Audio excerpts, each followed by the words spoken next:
Welcome to More Faith with Keisha. My first name is Keisha and my last name is Moore. And on this channel, we talk all things faith. I love to give my faith testimonies to motivate, inspire, and encourage you to keep the faith. This is part 2 of when God protected me and I didn't know I needed protection. If you haven't watched the first video, I highly encourage you to watch the first video so that the second video will make sense. In the first video, I'll just give you a brief summary. I talk about a time in my life where I was living in Van Nuys, California. I used to take care of my baby sister because my mom was incarcerated. My brother was in the home. He would always get into, issues or problems, whatever, with people in the neighborhood. And at this particular time, they wanted to retaliate and they threw a brick through the window. And I used to sit in that same spot at the same time every day. But this particular time, I actually slept in and I used to hold my baby sister when I used to sit in that spot every morning talking on the phone. But I slept in and so I didn't get hit with the brick. And I know that it was God's divine protection who, gave me an extra dose of sleep that particular day. So that was, part 1. They threw the brick through the window. I was grateful that I didn't get hurt. I was grateful that my sister didn't get hurt. And I never sat in that particular spot of the house again. And we didn't call the police because we didn't know who did it. I mean, obviously we knew it had something to do with my brother. We knew it was some type of retaliation, but we didn't know who did it. So we didn't call the police or make a police report because I didn't have anything. All I had was a brick and someone threw it through the window. Back then, we didn't have like cameras. This was like 23 years of 2020. I don't know, it was so long ago. I feel like I'm getting older. It was like 23 years ago. So there was no, door cameras where maybe the neighbor could have caught it and saw who did it. It was nothing like that. So to fast forward, everything winds down. A few months later, we don't hear anything. Everything is back to normal. So we're in the apartment and we're having a birthday party. I don't know if it was for my little sister. I think she turned 1, or if it was someone else in my family. I just remember we were having a children's birthday party and there was probably around 15 to 20 of us in the apartment. So it was my grandma, my siblings, my little cousins, big cousins, some of our neighbors who lived in the apartment building. We're all, having a good time, cake, ice cream, music, and, people going in and out of the house because it's the birthday party.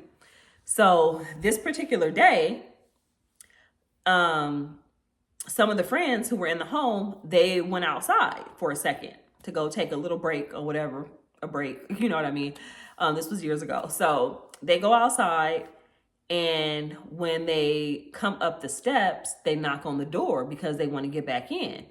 So since they had already been in the house, my uncle, my family, we already knew who they were. So when my uncle looks through the peephole, he sees them and he opens the door. When he opens the door, the people who tried to retaliate months before and threw the brick behind the window saw them outside, put a gun, right, to their back and directed them to go up the stairs and knock on the door. So when my uncle opens the door, he sees the family friends. He doesn't know that there are 2 other guys behind them with a gun. So when my uncle opens the door, the guys with the gun pushes our friends aside and they point the gun at my uncle and try to come in the house. But my uncle, which I know this was just the grace of God that protected us, my uncle acted quick. He hit their hand so that the gun would not be pointed to his face, and the gun goes off in the house. We're in the living room and we hear the gun go off. My uncle is in the hallway because they tried to get in the house.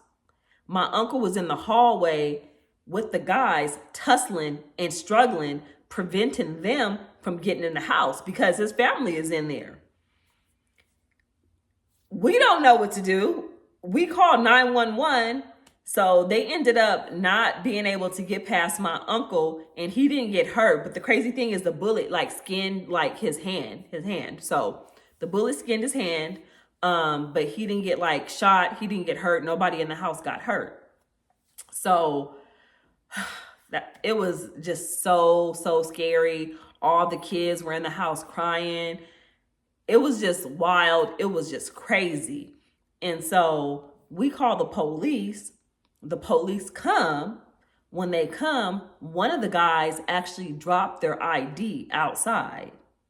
So they dropped their ID outside like an idiot.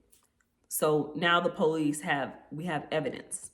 And my brother, I'm not trying to blame anybody, but this had nothing to do with us. I mean, this was a situation that he got himself in, and now they're trying to come in and harm his family, right? He's there, and I remember just being mad, like thinking about everything as a kid, where every time he did something, my grandma used to be like, both of you guys come in the house.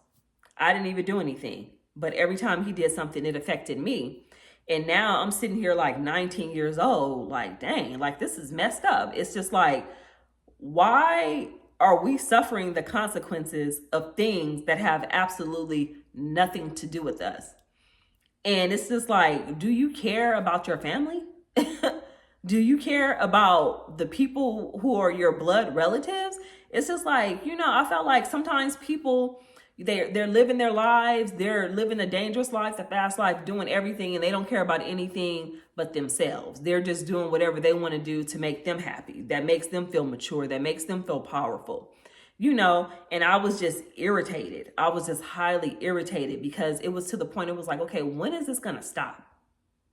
They threw a brick through the window months ago. It could have killed me. It could have killed my sister. Now they're coming in the house with a gun. And thank God we didn't get hurt. God protected me, and I didn't even know I needed the protection. So now the police come. They treat us like we're the criminals. No sympathy. It's cold outside. They made us all go outside and stand against the wall with the little kids. And I remember being mad. Like I was having an attitude with one of the officers. Like I was talking back to him because it's like, we're the ones that called the police. Like they came to our house. Like, you have the ID. Yeah, but we just have to make sure it's secure. Dude, like you don't have to treat us like we're the criminals. We were treated like we were the criminals. And it was ridiculous. So we're outside. The kids are outside because it's a birthday party. It's freezing cold. And I'm just mad. Now, what are we going to do? We cannot live there anymore because you don't know when they're going to come back. That situation changed my life for a few years, and it wasn't for the better. It was for the worse. So I am going to pause right here, and the next video will be part 3 of when God protected me and I didn't know I needed protection. But I want to also talk about how that situation derailed my life. Keep the faith. Love you. God bless. Make sure you like, comment, and subscribe. See ya.